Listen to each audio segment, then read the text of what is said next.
Good morning, everyone. The Committee on Science and Technology will come to order. Pursuant to notice, the Committee on Science and Technology meets to consider the following measures. H.R. 1867, the National Science Foundation Authorization Act of 2007. H.R. 1868, the Technological Innovation and Manufacturing Stimulation Act of 2007. H.Con.Res 95, honoring the career and research accomplishments of Francis E. Allen, the 2006 recipient of the A.M. Turing Award, and H.Res 316, recognizing the accomplishments of Roger D. Kornberg, Andrew Fire, Craig Mello, John C. Mather, and George F. Smoot for being awarded the Nobel Prizes in the fields of chemistry, physiology or medicine, and physics. And we will now proceed with the markup. Today the committee is meeting the markup of 4 good bipartisan bills. The first bill we will consider today is H.R. 1867, the National Science Foundation Authorization Act of 2007.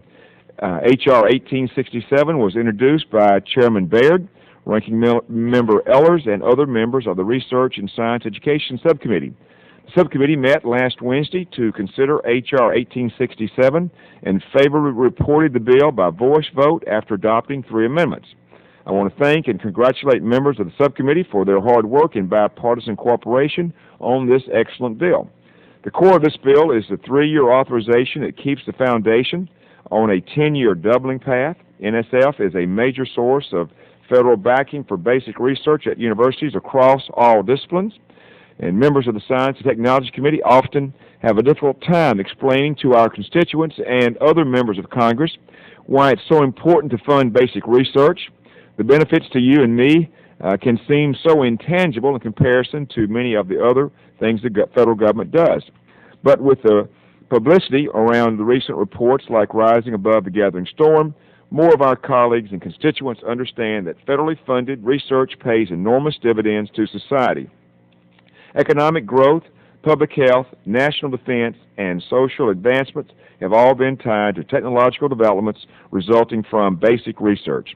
And let me just quickly add that, as we know, there's a long time between basic research and applied research. And what we're talking about, really, when we look at the big problems today, whether they're energy independence, whether it's climate change, whether it's competitiveness, our kids' and grandkids' jobs really are going to depend upon the technology that's developed today. There are 7 billion people in the world, half of which make less than $2 a day. We can't compete with them at $2. We don't want to. So it's that technology that we're developing today. They're going to let our kids and grandkids be more productive, and that's why it's so important that the National Science Foundation continue to do its work. In addition to provisions, strong research budgets, H.R. 1867 provides important funding for some critical STEM education programs, including 3 K-12 programs this committee expanded and refined in H.R. 362, which I'm happy to say just passed the House yesterday. And again, I want to thank everyone here for that bipartisan work. They were good bills. Mr. Gingrey spoke on it. Certainly Ralph and others spoke to that. I hope that everybody is in their local newspapers today, because you were all a part of this bill, and it is a very good bill. And I'm pleased that H.R. 1867 once again reaffirms the critical role that National Science Foundation plays with STEM education. This is a good bill, and I urge my colleagues to support it and to continue to work with me to ensure that the rest of our colleagues in Congress understand the value of basic research as we do. And today we'll also take up H.R. 1868, the Technological Innovation and Manufacturing Stimulation Act of 2007. This is an authorization bill for the programs and the National Institute of Standards and Technology, NIST. This bill is a bipartisan product of the Technological and Innovation Subcommittee, and I want to commend Chairman Wu and Ranking Member Gingrey for moving this bill through the subcommittee expeditiously. The Science and Technology Committee needs to send a strong signal to the Appropriations Committees about importance we place on full funding of NIST. The pace of technology keeps accelerating, particularly in areas such as biofuels, pharmaceutical biologics, and healthcare IT. NIST has an important role to play in the adoption of these technologies through the creation of standards and the new measurement technologies. And let me say just a moment on this. You know, NIST is probably one of the most underestimated aspects of the federal government. It was originally meant to take care of measures and standards.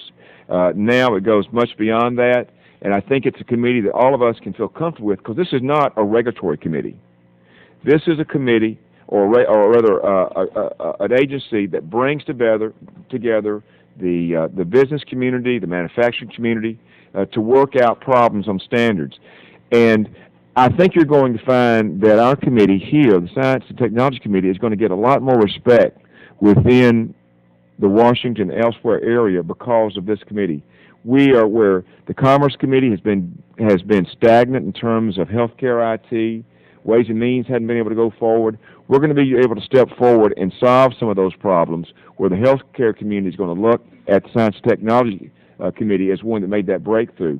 Financial Services is going to look at us pretty soon as a committee that can make those kind of breakthroughs because of NIST. So we're going to continue working on that, and I think you're going to see NIST help us to make our committee much more relevant.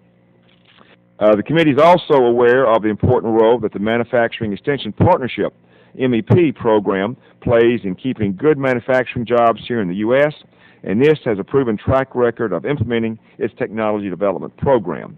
Finally, the last two measures we're considering today, H.Con.Res 95 and H.Res 316, recognize the outstanding achievements of a group of American scientists. It's important that Congress recognize Americans who achieve great things in science, not just for the satisfaction of individual scientists, but to show the public that Congress truly values the work that scientists do.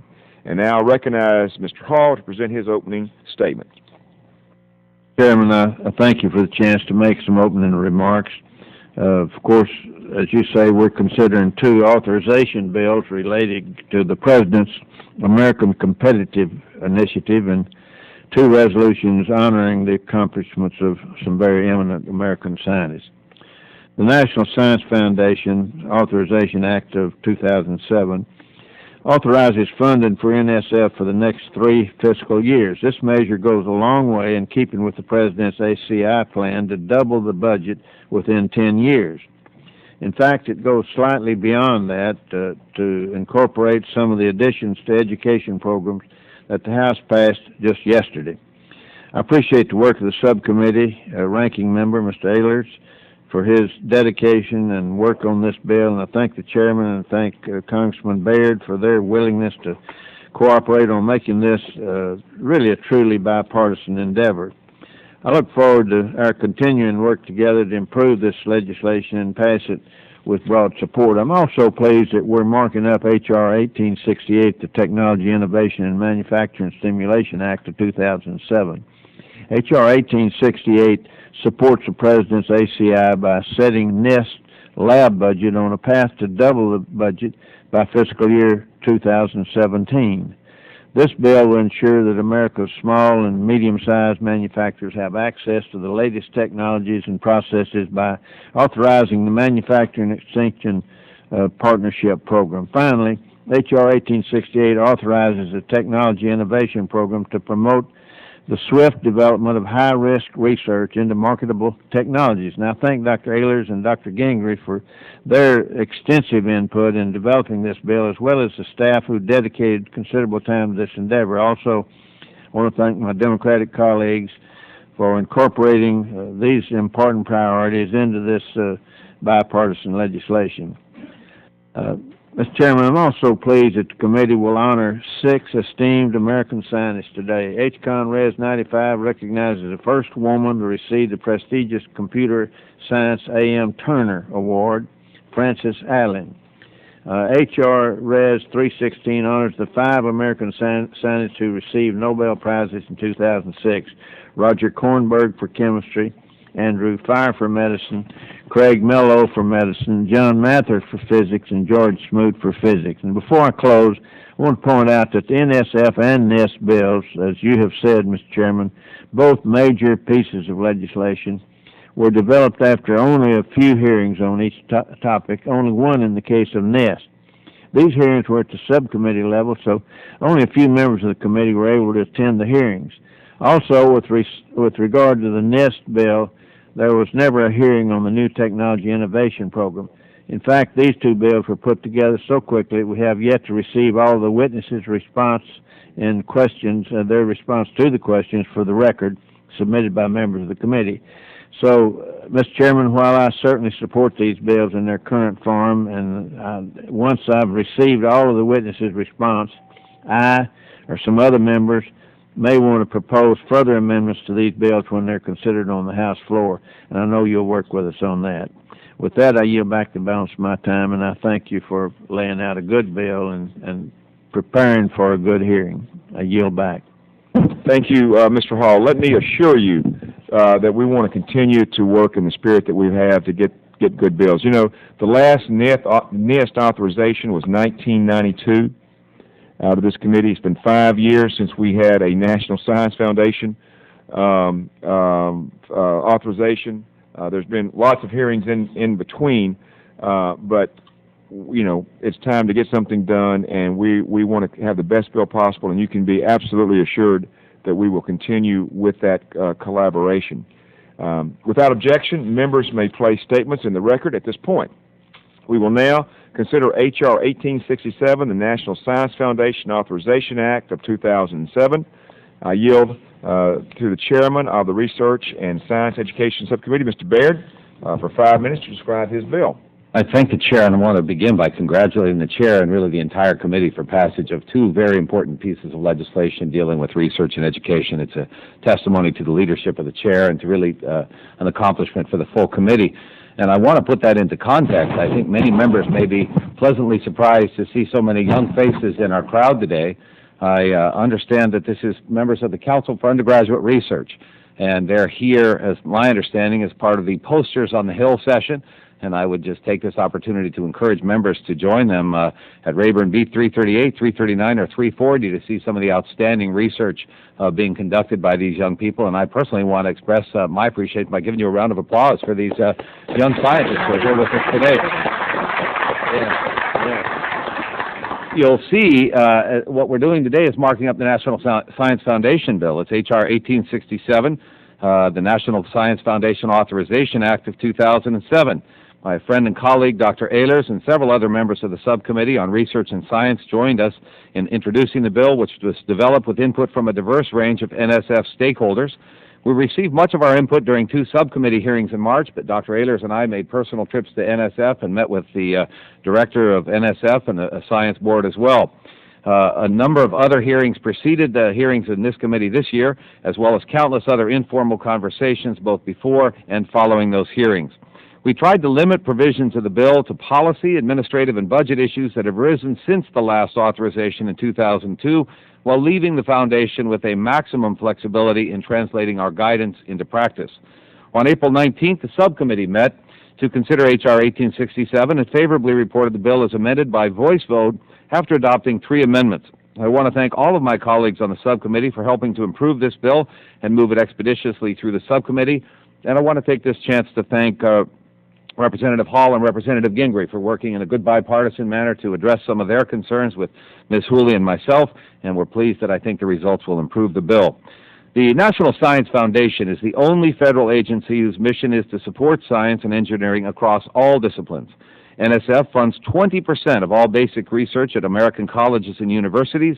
In many fields such as mathematics, computer science, and the social science, NSF is the major source of federal backing. NSF is a proposal-driven agency, meaning that the overwhelming majority of research grants it funds are unsolicited basic research grants, thereby helping to cultivate a scientific research enterprise in which the capacity for creativity and innovation is unrivaled in the world. NSF also has a mission to achieve excellence in U.S. science, technology, engineering, and mathematics, STEM education at all levels and in all settings from K through postdoctoral training. I don't think the committee can stress enough the critical leadership role NSF has in improving STEM education, and again, I want to thank Chairman Gordon for his leadership on this issue. As we've seen high-paying jobs outsourced and our children graduating high school well behind international peers in basic science, we realize more and more that funding basic research and teaching our kids math and science has a huge impact on our economy, our competitiveness and our well-being of our population, and I believe on our national security. H.R. 1867, the bill before us today, addresses these concerns by increasing funding for the basic research supported by NSF, strengthening NSF STEM education programs, and highlighting major policy issues at the forefront of the research community, including support for interdisciplinary research, mentoring of young investigators, such as we see here today, and how best to facilitate and carry out our university and industry partnerships. H.R. 1867 will authorize nearly $21 billion for NSF over 3 years. This represents an annual growth rate of over 7%. Of that total, $16.4 billion would be available to fund research primarily through competitive grants.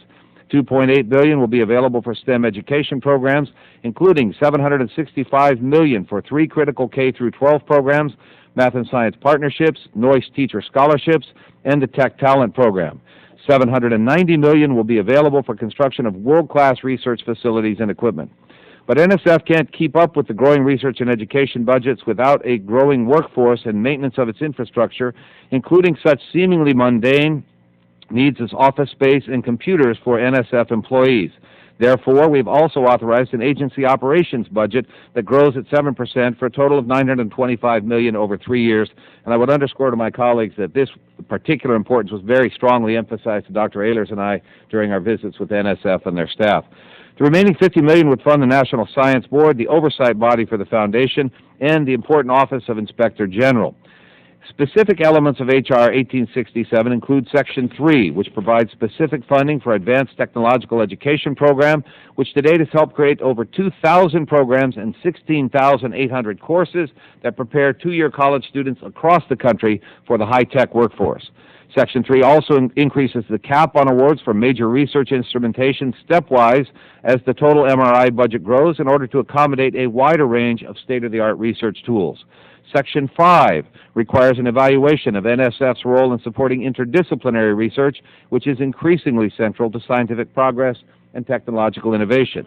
Section 6 establishes a pilot program of one-year seed grants for new investigators to help improve funding rates for young investigators.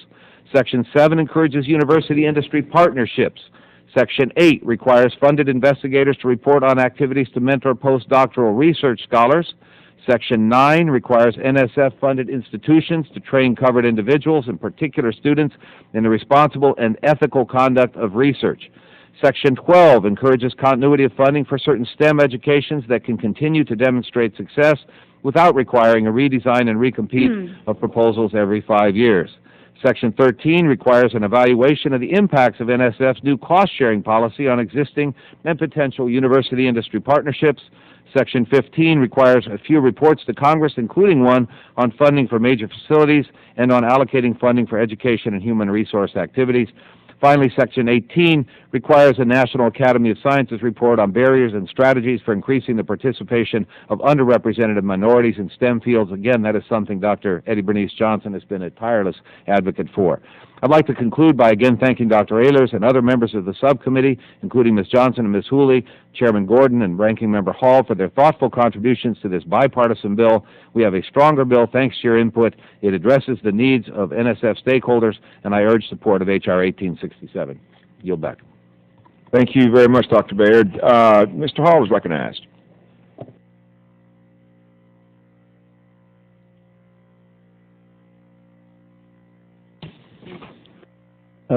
I'll yield to Dr. Ehlers, if he might want to comment on the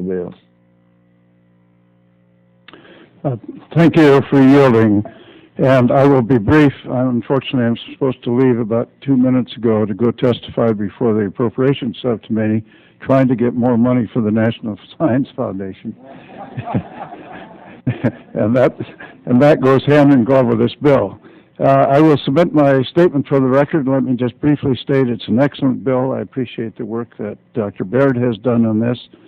And it's important to recognize that the National Science Foundation is the crown jewel of the government's efforts in research. Not only that, it's the crown jewel of much of government. The Department of Management and Budget a few years ago ranked the National Science Foundation the highest of all government agencies in terms of what they accomplished for the money that was given to them and for their efficiency of administration. It's a great organization. I will not repeat all the details of what is in the bill, but I'm just delighted to be involved in producing this bill. I am especially proud that we are on a doubling track again. I would prefer it be a shorter doubling track than 10 years. I would prefer 5 years, but I recognize the spending difficulties we're facing right now. Last comment I want to make is to the students in the audience. When I ran for Congress, I didn't even realize it until after I was elected, and a reporter checked through some 220 years of records, but it turned out I was the first research physicist ever elected to the U.S. Congress. Now, that is an indictment of the physics community. There should have been physicists here before. There's a huge amount of technical work to be done in the Congress, and much of what we deal with requires a knowledge of science. I encourage each and every one of you, because I'm not going to be around that much longer, but I encourage each and every one of you to think seriously about, at some point in your career, entering the political arena, whether it's in the school board so that the school will have better math science instruction, or the state legislature, or the Congress. We desperately need technical expertise in the governing bodies of this nation, and I hope you will consider doing that in a way that doesn't jeopardize your scientific careers. Gentlemen, excuse me, I thought you were finishing. Go ahead. Just one quick comment. I would much rather still be in the classroom and in the lab. It's a lot more fun, but this is something that I have to do, and I hope it's something that you eventually will do as well. I'm pleased to yield back. Yeah, I thank you for that, and I called on you because I knew you were very knowledgeable there, and I knew you'd have some good advice for students out here for one reason. The other reason is Appropriations Committee asked me to keep you over here just as long as I could.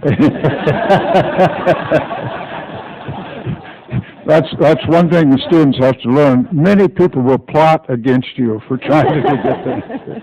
Thank you. With that, I yield back. Dr. Ehlers, are you recommending some of them move to Grand Rapids this afternoon? That would be fine. It's a great place to live, and the sooner you want to replace me, the happier I'll be. Let me quickly say a sincere thanks to Dr. Baird and Dr. Ehlers for their very hands-on. You can see they have a passion for the National Science Foundation. This was a hands-on effort. And I don't think we've ever had a combination of two folks that have worked better, known more about this agency. And for your information, it's interesting. Some of you, Ralph and I remember. I don't know whether anybody else remembers Tim Valentine. Tim Valentine was the chairman of this subcommittee, and it was in 1992 on Valentine's Day that the last time that NSF the NIST authorization was passed and signed in by the president. It was sort of a Valentine's Day gift to Tim, and so I think 15 years later, with your leadership, we're going to see that accomplished again. So I thank you. Does anyone else wish to be recognized? Yes, Mr. Robacher. Well, let me note that Mr. Valentine is a very fine man and great job when he's here. And when I first came to Congress, Valentine was my first chairman. And again, you're in keeping with his tradition, Mr. Chairman, because he was a fine person, worked hard, and did everything in a very bipartisan way.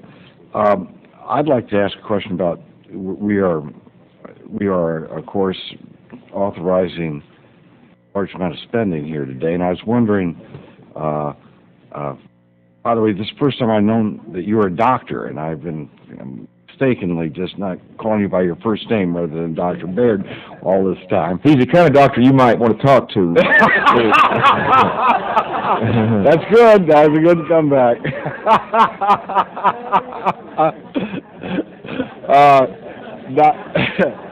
Dr. Baird, I got a problem. I was wondering, I'm sorry to bring this up, but it says here, I guess we're talking about $4,765,000,000 in research. It goes specifically to research. how much of that is going to global warming research? I don't have that information off the top of my head. As you know, there are various directorates within NSF. The particular allocations for those directorates are recommended by the board, and I can get that for you, Mr. Rohrbeck, but I don't know. Okay. Let me note this, that, again, we won't get in this long argument about whether global warming exists and whether it's caused by human beings. I mean, the more I've read, the more of the NASA reports that I've read about the other planets warming up, not just Mars. Now we find the other planets are warming up as well. It just confirms to me that we're talking about the sun, which we can't have much to do with that. But let me note this, that I just came from a meeting in my office where a group of women were just requesting $25 million more be spent for screening for breast cancer. And I'm very sympathetic with that. And it seems to me that when we pass bills like this, and I know the scientists already say, well, we're doing this for good science purposes. You know, even if all the research we do on global warming is good for good science anyway, we can just stick it right into the computer of human knowledge, whatever we come up with. You know, it just seems to me that we have to be very, very careful that the money we're spending in the name of science is wisely spent, because we don't have enough money to screen women who have breast cancer throughout the country. And it seems to me that $25 million, I always say, okay, well, that's a good idea. But if we're spending billions of dollars on research that maybe does not have a purpose, we should be very cautious about that. That's a thought.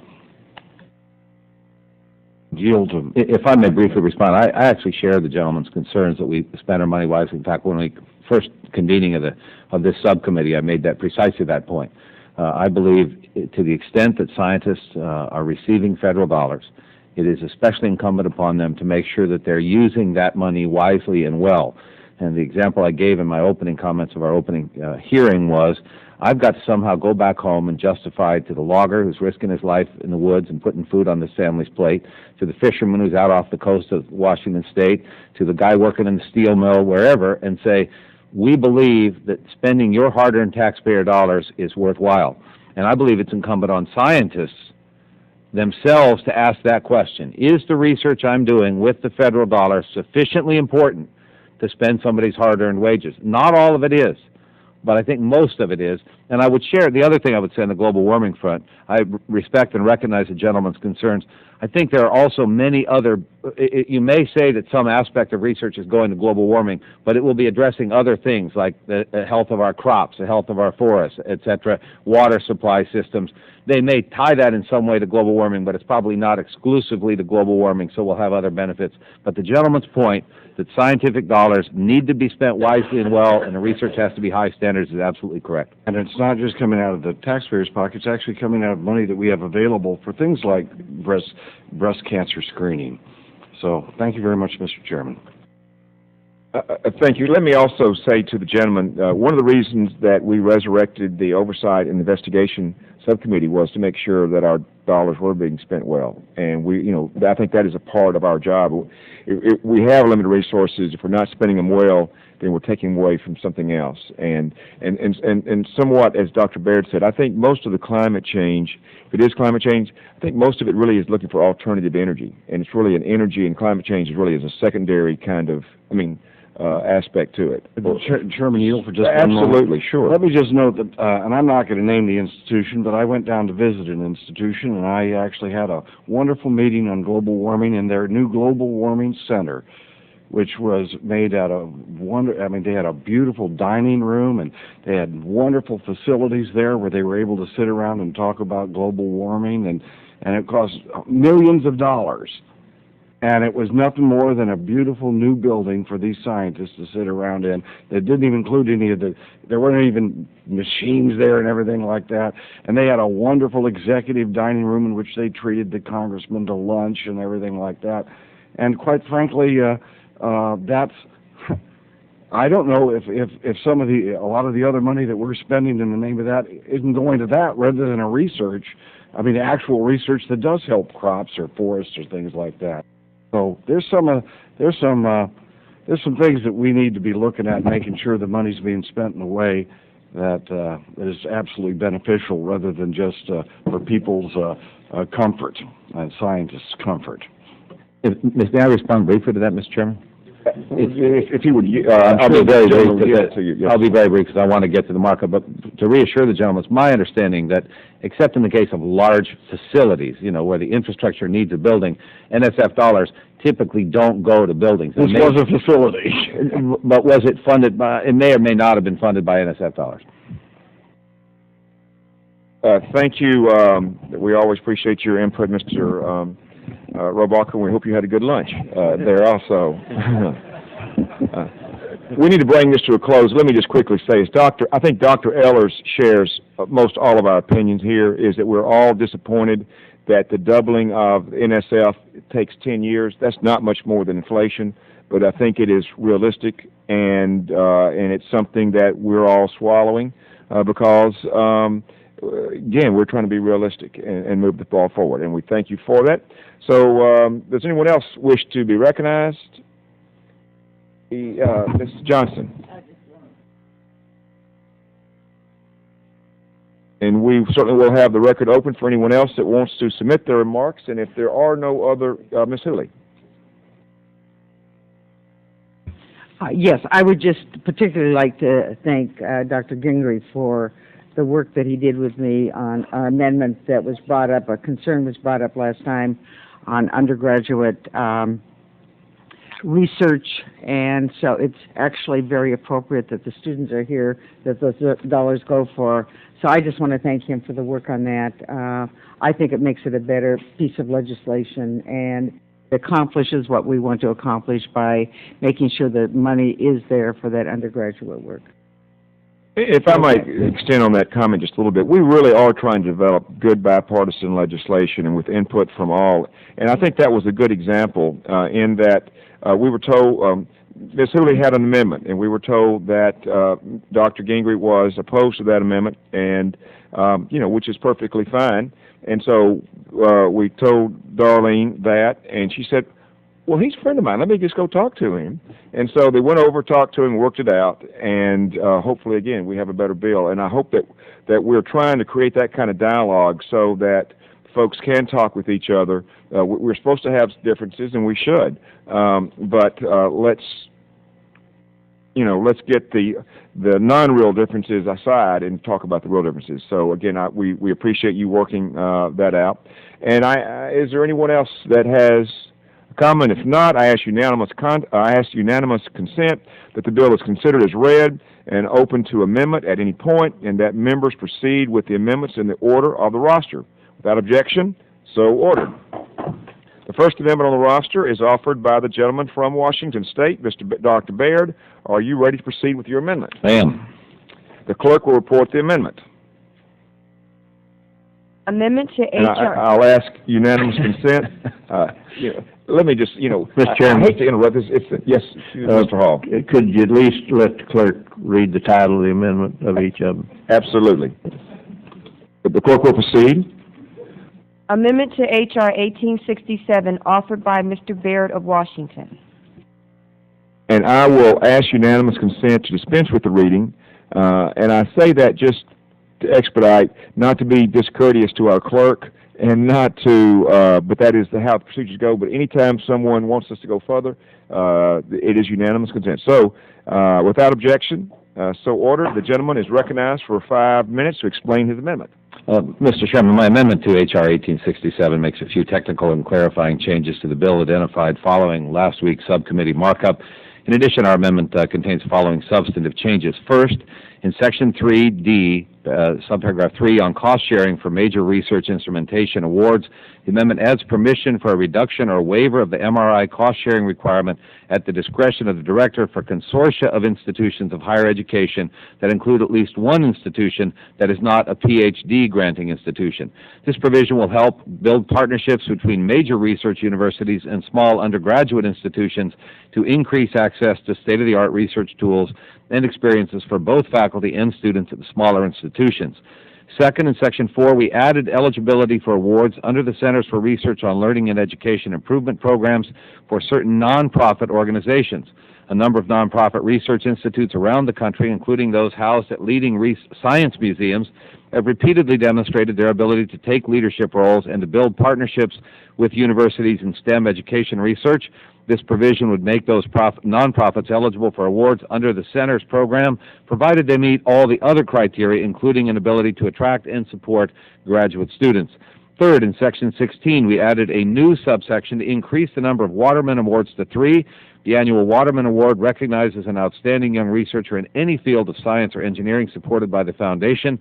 Under this new provision, the director may award up to 3 Waterman Awards per year. It's come to our attention that on at least one occasion it literally came down to a coin toss between 2 equally outstanding young researchers. At the request of the director of NSF, we increased the number of possible awards to avoid a repeat of this unfortunate situation. We're not mandating that 3 be awarded, but allowing that in the case of outstanding qualifications. Finally, Section 18, we clarified the charge of the National Academy of Sciences for a report on diversity in STEM fields by listing specific topics for NAS to address in the report, including the role of minority-serving institutions in the diversity of America's STEM workforce and means for evaluating the effectiveness of diversity programs. Ms. Johnson suggested this clarification to improve upon her original amendment by providing more specific guidelines to the NAS on the issue, or the National Academies on the issues that we would like to see addressed in their report. As it turns out, some senators have put in a very similar request through a letter to the National Academy of Sciences, and NAS is already looking for funding to do this exact study. We are happy to support their efforts to carry this out and look forward to their specific recommendations on the role that NSF and NSF-supported institutions can play in increasing opportunities for underrepresented minorities to pursue studies and careers in STEM fields. I would urge adoption of this amendment and appreciate the good work of all those who contributed to it. I yield back the balance of my time. Is there further discussion on the amendment? If not, the vote occurs on the amendment. All in favor say aye. Aye. Those opposed say no.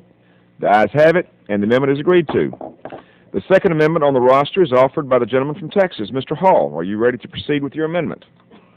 Mr. Chairman, I have an amendment at the desk. The clerk will report the amendment.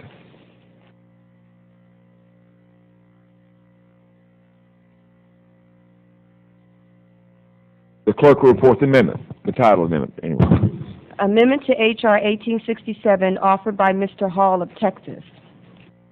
You wanted to? Yes, that's all right. Okay, I ask unanimous consent to dispense with the reading. Without objection, so ordered. The gentleman is recognized for 5 minutes to explain his amendment. Mr. Chairman, thank you. This amendment is fairly simple. It makes the maximum single instrument request for major research instrumentation $4 million. Currently, the cap's at $2 million. Based on recommendations in a recent National Academy of Sciences report on advanced research instrumentation and facilities, the NSF FY08 budget request raised this cap from $2 million to $4 million. I think this doubling of the program is reasonable.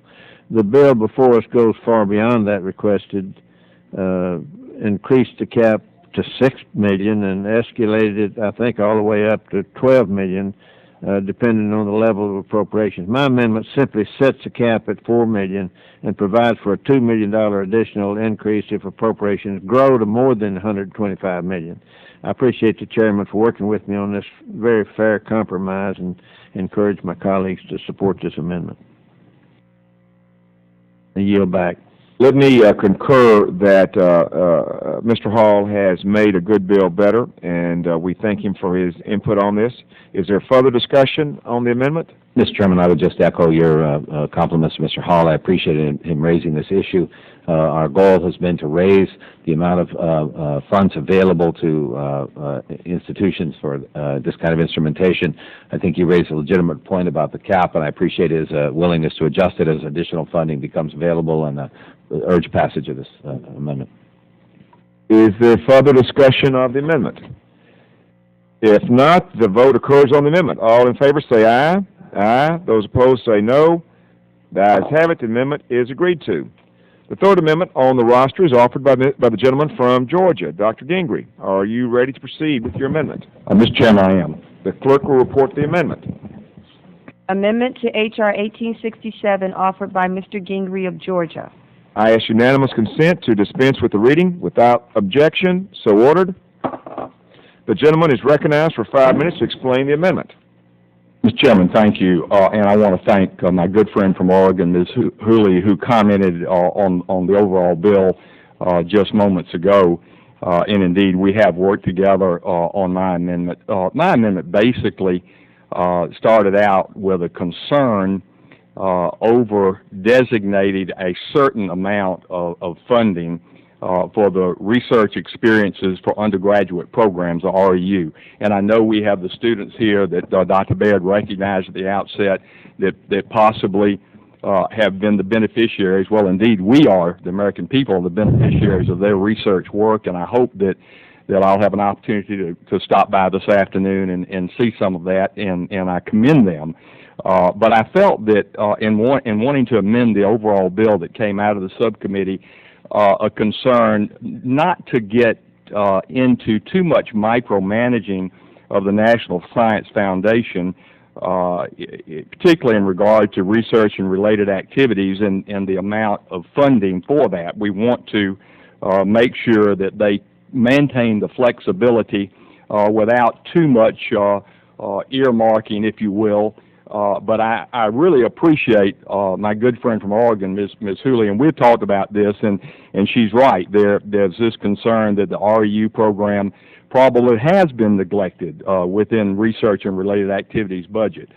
So I commend her for wanting to make sure that particular line item is properly funded. So what we agreed to, and I appreciate her cooperation on that, was just to say, well, in proportion to the increased amount of overall funding in the National Science Foundation's related research activities, as that particular section funding is increased, we would increase in the same percentage the amount of funding for the REU program.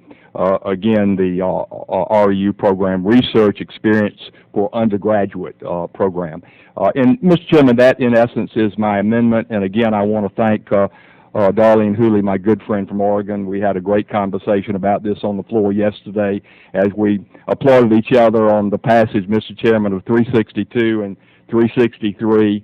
We're doing great work on this committee, and I'm proud to be on it, and I thank you, and I'll be glad to yield to Ms. Hooley if she has any further comments, but that kind of concludes my presentation on the amendment, Mr. Chairman. I thank my good friend for yielding, and again, it allows this program to expand, and I think when you have students that work with students at other schools, other institutions, when you have that cross-pollination that occurs when you work together, it benefits not only the students, the host schools, and the schools the students return to. So I think it's a terrific program. I think we've come up with a great compromise, and frankly, it's better than my original amendment. I'm happy to admit that. So I appreciate, again, your work. You're working with me on this, and I yield back my time.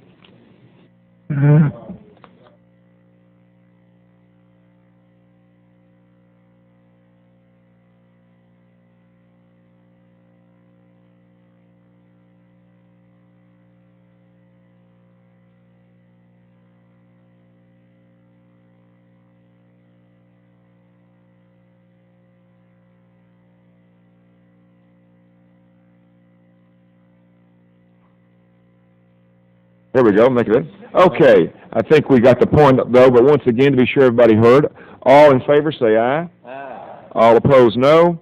The ayes have it. The amendment is agreed to. Are there other amendments? Ms. Johnson. Thank you, Mr. Chairman. I have an amendment at the desk. And I appreciate the opportunity to present my amendment. Are there copies to this? Here, it's in this stack. With the clerk.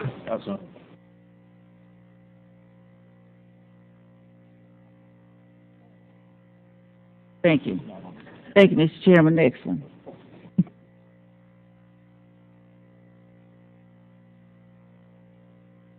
Mr. Chairman, I'd ask Mr. unanimous consent that I be listed as a co-sponsor of the bill that we're just passing.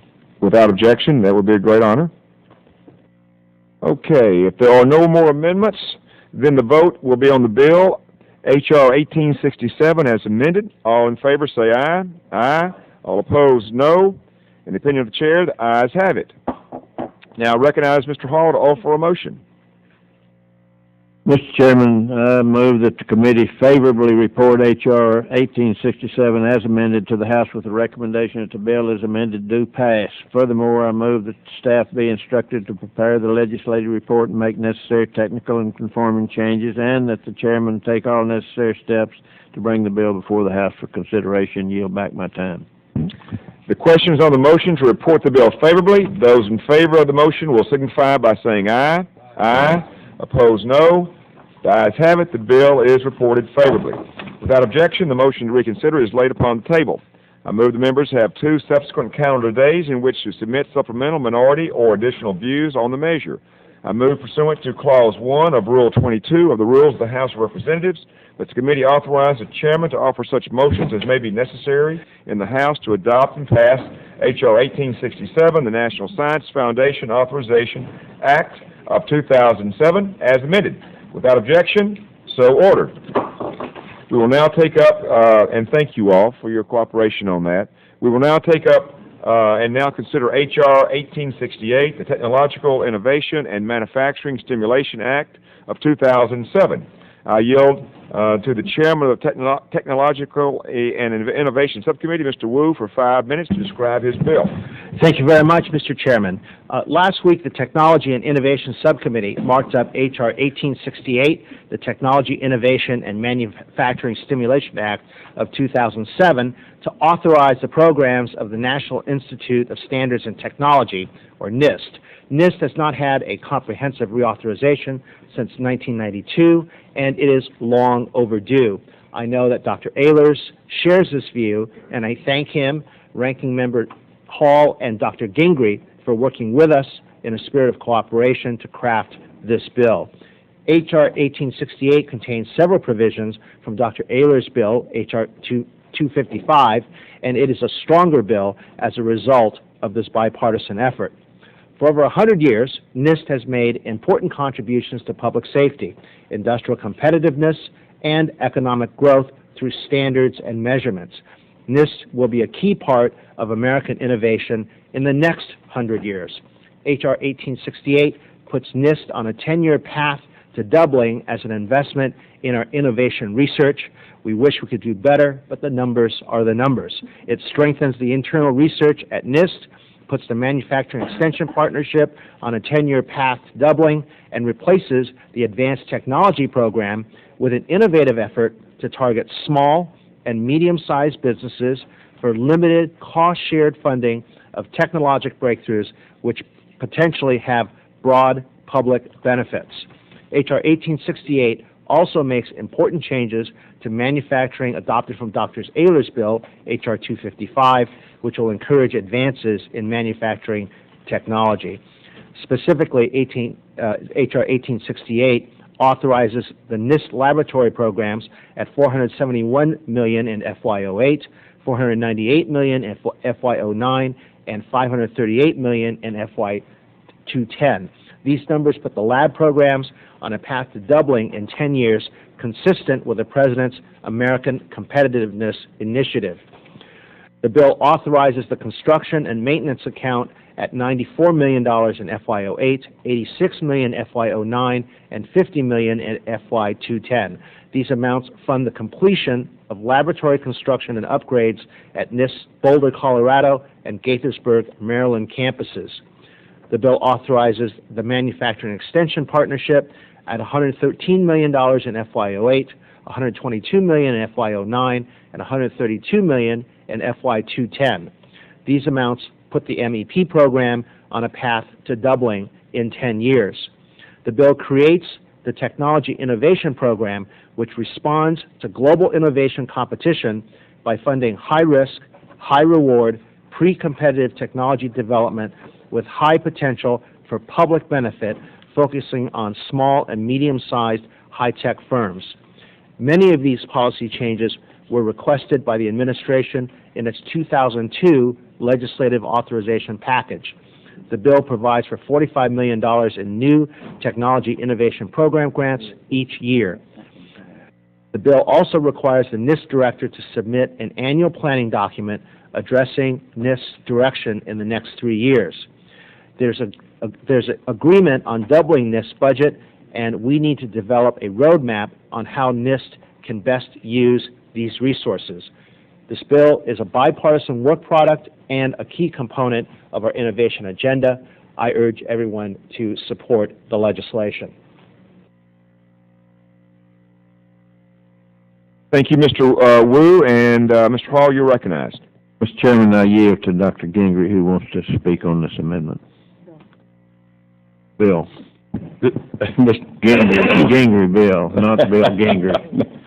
This would be the Wu-Ehlers bill, Mr. Ranking Member, but thank you for yielding to me. I appreciate it. And Mr. Chairman, thank you for holding the markup on H.R. 1868, the Technology Innovation Manufacturing Stimulation Act of 2007. And I certainly want to thank my chair on the Technology Innovation Subcommittee, David Wu, and he incorporated my concerns into the bill during the subcommittee markup, and he has explained this bill so thoroughly that I'll have very few words to add, but I will add a few. Last year, with his American Competitiveness Initiative, President Bush provided a vision to maintain America's position in the global marketplace by doubling our investment in physical science research over the next 10 years. You've heard comments earlier on the previous bill, the funding of the Reauthorization of National Science Foundation and doubling that funding over 10 years. Yes, we wish it could be quicker, but as it's been said, it is what it is. H.R. 1868, of course, helps fulfill the President's vision by authorizing the National Institute of Standards and Technology, or as we know it, NIST. NIST research is so crucial to enabling cutting-edge technologies to make the leap from basic research into successful commercial products. I do intend to offer one amendment today that provides NIST on a trial basis a little additional flexibility for procuring the services of outside technical experts. And I'll explain that amendment, Mr. Chairman, further when it's offered. But for now, I was actually going to, I've got a brief statement because I wanted to yield time to Dr. Ehlers.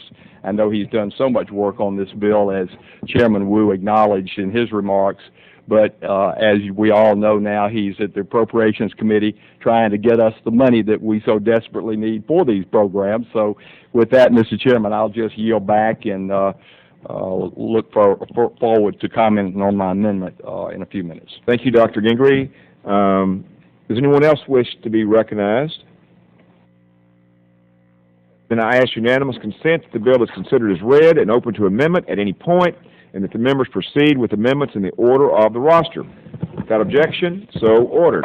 The first amendment on the roster is offered by the gentlelady from Illinois, Ms. Biggert, who, are you ready to proceed with your amendment? Yes, I have an amendment at the desk. The clerk will report the amendment. Amendment to H.R. 1868 offered by Mrs. Biggert of Illinois. I ask unanimous consent to dispense with the reading. Without objection, so ordered. The gentlelady is recognized for 5 minutes to explain the amendment. Thank you, Mr. Chairman. Section 204 of this bill would replace what we have long known as the Advanced Technology Program, or ATP, with a new and different Technology Innovation Program. My amendment will ensure that other organizations, such as our national laboratories, continue to play a supportive role in the Technology Innovation Program, much like they have in ATP program. In particular, my amendment makes this point clear in the Establishment Clause of Section 204. It further ensures that our national laboratories can participate in the Technology Innovation Program as part of a joint venture with either a company or a university as the lead entity. Finally, the amendment clarifies that our national laboratories can participate as a third party supporting a joint venture. According to the bill, the purpose of Technology Innovation Program is to, quote, accelerate the development and application of challenging high-risk technologies that promise widespread economic benefits for our nation, end quote. I think it's safe to say that advanced energy technologies fit this bill very well. While they are often challenging and involve significant risk, accelerating their development would easily lead to widespread national economic benefits. In such cases, the Department of Energy's national laboratories could be a company or university's best partner in accelerating the development and application of new energy technologies. So if we are to be true to the purpose of this program, I can't think of any reason why our national laboratories shouldn't be able to participate in the program and support businesses or universities. I know for a fact that Argonne National Laboratory in my district helps companies large and small overcome major technical challenges and thus remain competitive with the help of research and development. In addition, ensuring our national labs can play a role in this program is consistent with the original law that established the ATP program. And I'd like to thank Chairman Gordon and Subcommittee Chairman Wu and their staff, especially Mike Queer, for working with me and agreeing to this amendment. I also want to thank Ranking Member Hall, Subcommittee Ranking Member Gingrey, and their staff, especially Amy Carroll, for their help and support as well. And I would urge my colleagues to support this amendment and yield back the balance of my time. Thank you, Ms. Bigger, and we thank you for your creativity in working through a small problem that had been with some folks in the past. I think you really handled this very well. We thank you. Is there other discussion on the amendment? Mr. Chairman? Mr. Robacher, you're recognized for 5 minutes. You know, I think it behooves us to remember when we're dealing with NIST that NIST has served a really important function in our society in establishing standards, very standards that need to be verified for various pieces of equipment and various things that we are doing, and actually the cogs and the different parts of the system that we have, our manufacturing system and machinery throughout our country depends on standards and scientific standards for various endeavors that we have. And I would just like to note that I would hope that we don't go to the point and focus so much in point on, quote, research, that we are forgetting that the development of standards and the verification of those standards is vitally important to the future of our country and to the success of overall scientific endeavors. I think one of the most important things that NIST could do would be to provide verification and testing for the scientific and development projects that are going on in the private sector. I happen to be involved with several private research and development programs that are not using government money. I've directed people away from being involved in government, and these are very breakthrough technologies, but their biggest problem with these entrepreneur scientists, so to speak, is having their results tested and having it verified that they have achieved what they have achieved. And it would seem to me that if there was any function of government in the field of science, it is to verify and to set and to alert the public and make public their findings as to various technologies, as to the effectiveness of various technologies, especially new technologies. and of course to verify that certain standards of operation for the machines that are being developed are actually being met. So that's just a thought. It fits in with what we're talking about here in terms of this amendment, and I thought I would put that in the record at this point. Thank you, Mr. Robacher, and I agree with you. That is the core mission of NIST. Is there further discussion on this amendment? Mr. Wu. First of all, I want to thank the gentleman from Illinois for working with us and commend this positive and clarifying amendment which is being offered. And I also want to express agreement with the gentleman from California about a proper balance between the laboratory side of NIST and the standard side of NIST and some of the other things that NIST is involved in, all of which are very, very important. This is one of the reasons why we have put in the statute a requirement for a 3-year planning document so that this committee and others can supervise a proper balance between the different portions of NIST. And finally, I might add that the laboratory side of NIST is important to the standard side. Without some of the cutting-edge work done there, it would be very difficult to set standards for some of the new cutting-edge technologies, and that the importance of the research there is probably one of the reasons why NIST has won several Nobel Prizes in the last decade. But a proper balance is absolutely crucial. I share the gentleman's concern, and I hope that the process we put in place for both a 3-year planning document and a regular review of that document by this committee and an advisory committee will help address the gentleman's concerns. Does anyone else wish to be recognized? If not, the vote occurs on the amendment. All in favor say aye. Aye. Those opposed, nay. The ayes have it, and is agreed to. The second amendment on the roster is offered by the gentleman from Georgia, Dr. Gingrey. Are you ready to proceed with your amendment? Mr. Chairman, yes, I have an amendment at the desk. The clerk will report the amendment. Amendment to H.R. 1868, offered by Mr. Gingrey of Georgia. I ask unanimous consent to dispense with the reading. Without objection, so ordered. The gentleman is recognized for 5 minutes to explain the amendment.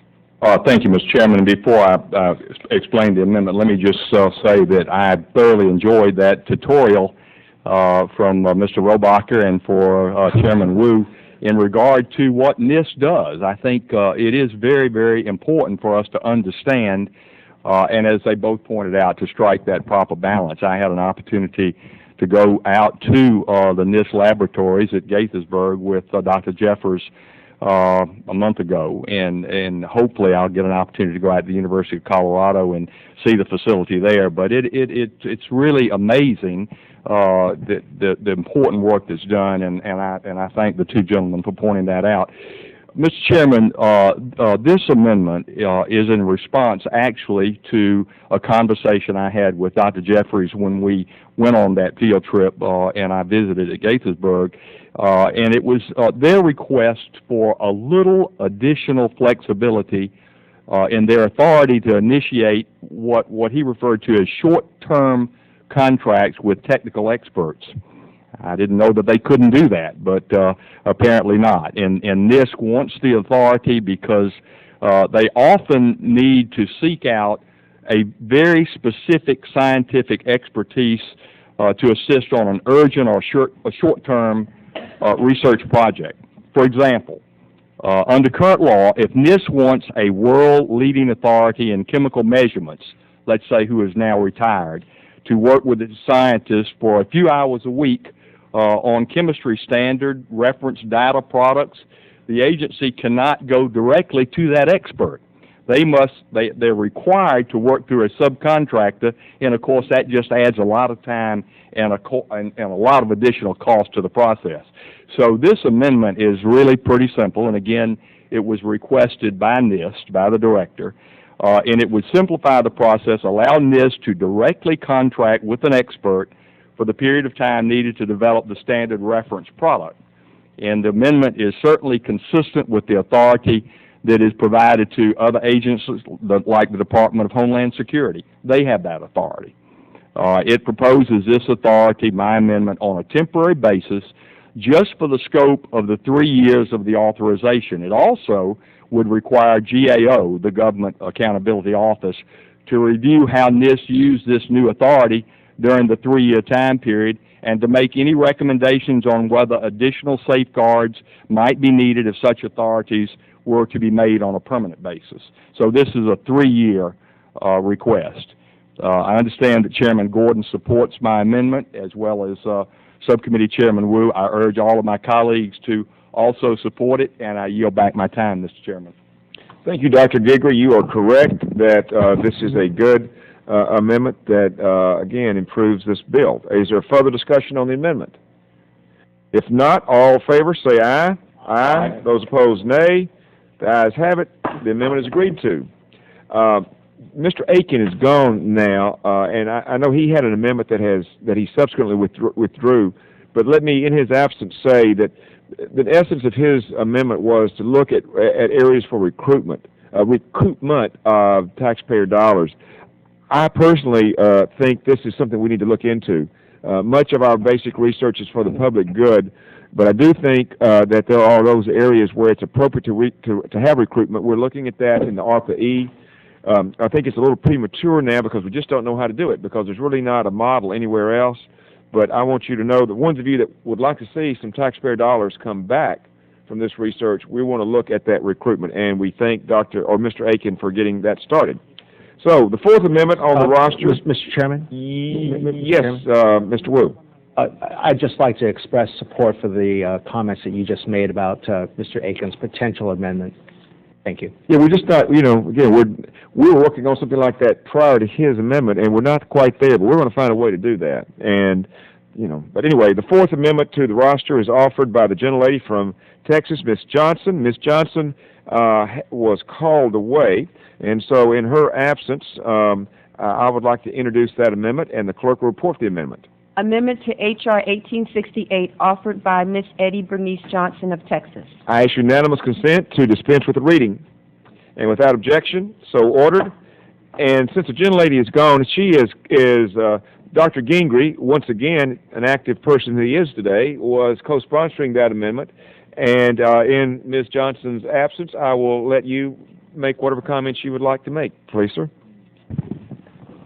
Well, Mr. Chairman, I only say that I absolutely support the amendment. It's a good amendment. It updates a lot of the logistics at the Baldridge National Quality Award. So we talked about it. It's just a common sense amendment, and I'm fully supportive of it. Now yield back. That's good and succinct. Is there anyone else that has further comment? Mr. Chairman? Yes, Mr. Wu. I just also wanted to express my support of Ms. Johnson and Dr. Gingrey's amendment. I think that this will improve the Malcolm Baldrige Awards. Thank you. Does anyone else wish to be recognized? If not, the motion occurs on the amendment. All in favor say aye. Aye. Those opposed, no. The ayes have it. The amendment is agreed to. Are there any other amendments? Hearing none, the vote is on the bill, H.R. 1868, as amended. All those in favor will say aye. Aye. All those opposed, no. In the opinion of the chairs, the ayes have it. I recognize Mr. Hall to offer a motion. Mr. Chairman, I move that the committee favorably report H.R. 1868 as amended to the House with the recommendation that the bill as amended do pass. Furthermore, I move that staff be instructed to prepare the legislative report and make necessary technical and conforming changes, and that the chairman take all necessary steps to bring bills before the House for consideration. I yield back.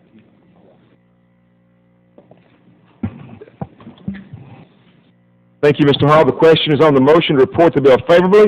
Those in favor of the motion will signify by saying aye. Aye. Opposed? The ayes have it. The bill is reported favorably. Without objection, the motion to consider is laid upon the table, and I move the members have 2 subsequent calendar days in which to submit supplemental minority or additional views on the measure. I move pursuant to Clause 1 of Rule 22 of the House of Representatives that the committee authorize the chairman to offer such motions as may be necessary in the House to adopt and pass H.R. 1868. the Technology Innovation and Manufacturing Stimulation Act of 2007 as amended. Without objection, so ordered.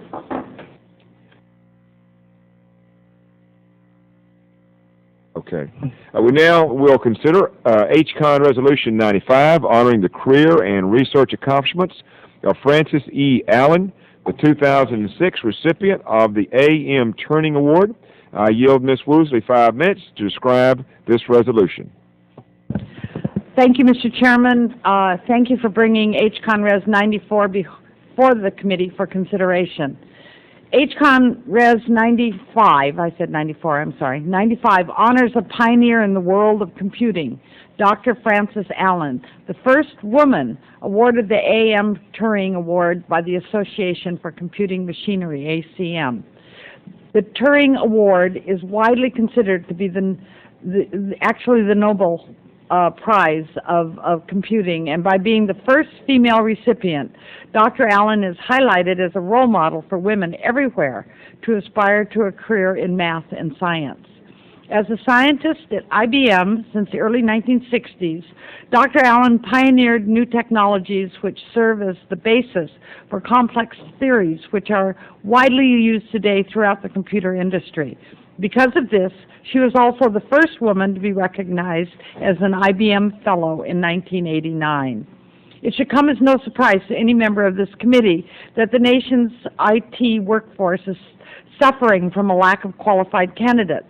It is certainly telling that women who earn more than half of all undergraduate degrees in this country and make up more than half of the professional workforce represent only 25% of all IT workers.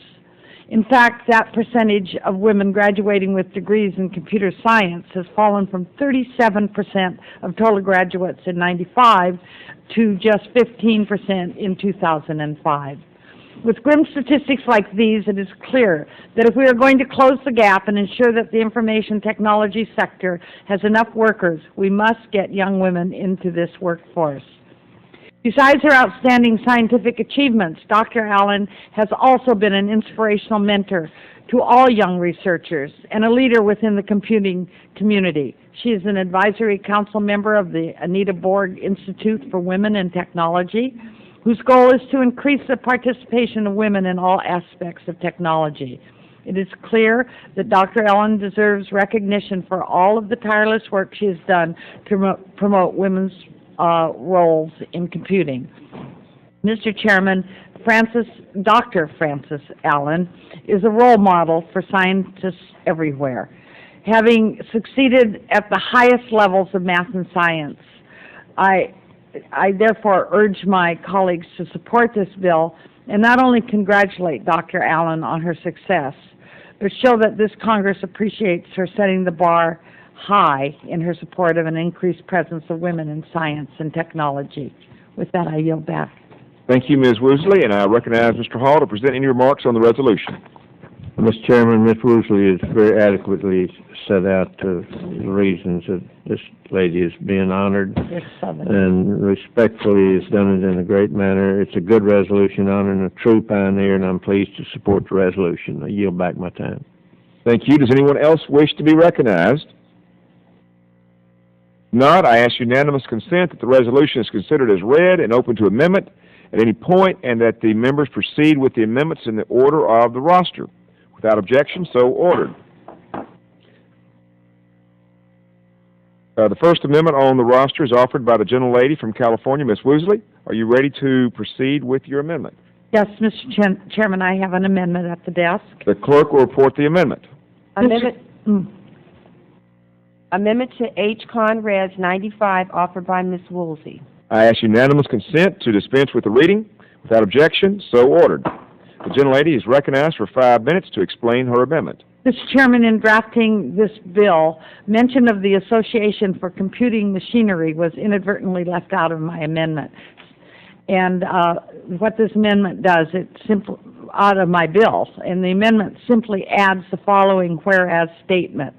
Whereas the Association for Computing Machinery an international organization of computing professionals, gives the A.M. Turing Award annually to individuals whose contributions in the field of computing are long-lasting and are of major technical importance. That is the end of the change and Thank you, addition. Ms. Woosley. Is there further discussion on the amendment? If not, the vote occurs on the amendment. All in favor say aye. Aye. Those opposed, no. The ayes have it. The amendment is agreed to. Are there other amendments? Hearing none, the vote is on the resolution. H.Con.Res 95 is amended. All those in favor will say aye. Aye. All those opposed, no. In the opinion of the chair, the ayes have it. I recognize Mr. Hall to offer a motion.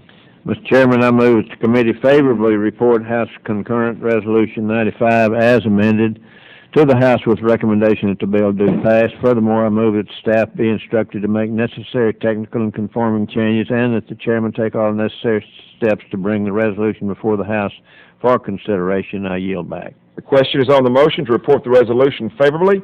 Those in favor of the motion will signify by saying aye. Aye. Aye. Opposed, no. The ayes have it, and the resolution is favorably reported.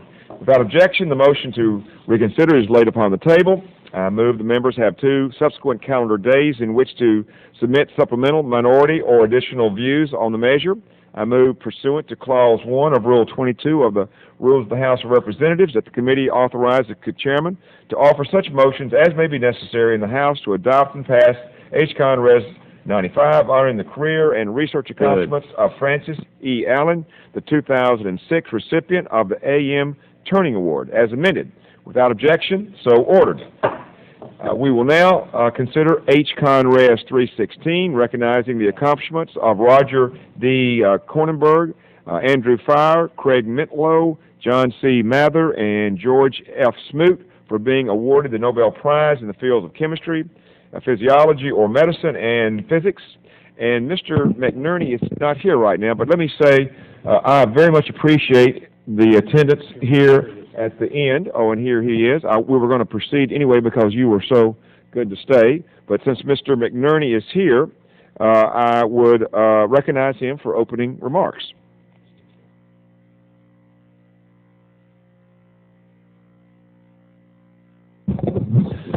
Thank you, Mr. Chairman, for allowing that dramatic entrance. And I also thank Ranking Member Hall for your support in this resolution and for working quickly to ensure that we recognize a deserving group of scientists on their important achievements. I especially appreciate the opportunity to describe this legislation that highlights the contribution of American scientists. H.Res 316 is a scientific work not only because it applauds the breakthrough of scientific work, but the bill also draws attention to many of the issues we frequently work on in the committee, putting a spotlight on scientific discovery as a way to inspire a new generation to become involved in fields that they might otherwise ignore. For the first time in more than 20 years, U.S. researchers have swept the scientific categories of the Nobel Prize by winning awards for chemistry, physiology or medicine, and physics.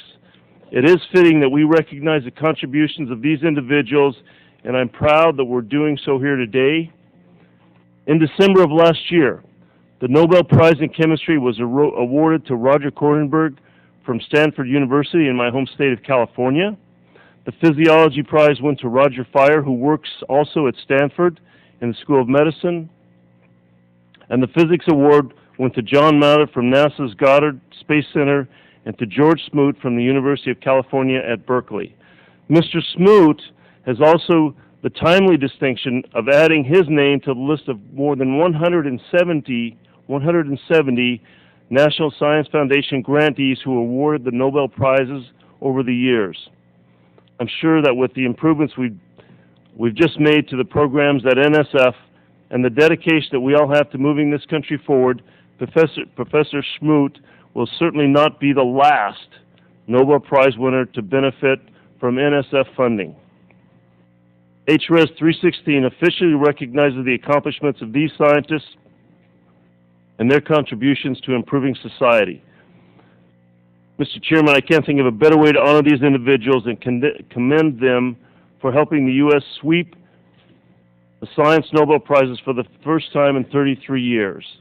As I look out here, I see a number of young scientists, and I implore you to continue your work. We will do our work here in the committee to see that you get the money you need and the recognition, and you need to work as hard as you can to fulfill your visions and your dreams of making new awards and new discoveries in science. I thank you, and I yield back to my time. Thank you for those remarks, and I will remind everyone that these are not only significant awards for individuals, but this is really an award for America, that we would sweep these, and that these Nobel Prize winners will be honored at a luncheon next week here in the Science Committee room, and we welcome everyone to join. And I recognize Mr. Hall to present any remarks on the resolution.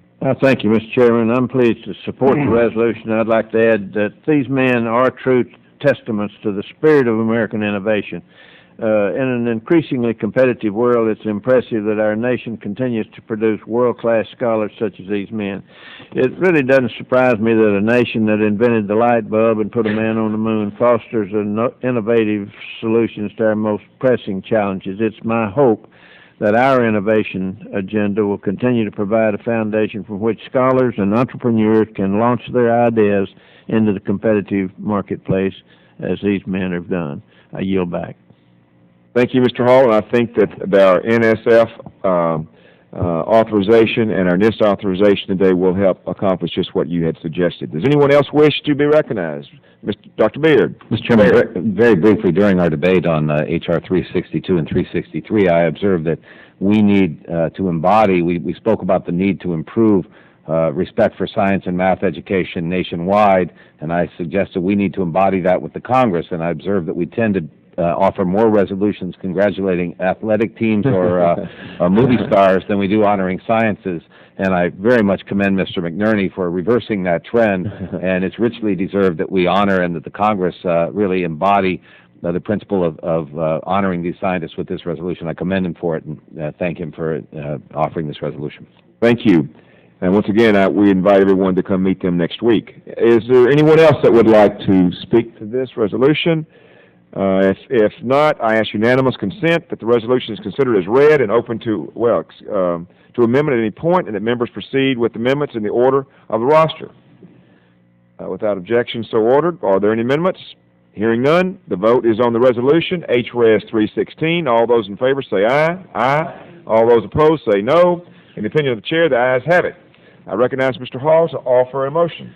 Mr. Chairman, I move that the committee favorably report House Resolution 316 to the House with the recommendation that the bill do pass. Furthermore, I move that staff be instructed to make necessary technical and conforming changes, and that the chairman take all necessary steps to bring the resolution before the House for consideration. I yield back my time. The question is on the motion to report the resolution favorably. Those in favor of the motion will signify by saying aye. Aye. Opposed, no. The ayes have it. The resolution is reported favorably. Without objection, the motion is to consider is laid upon the table. I move the members have 2 subsequent calendar days in which to submit supplemental minority or additional views on the measure.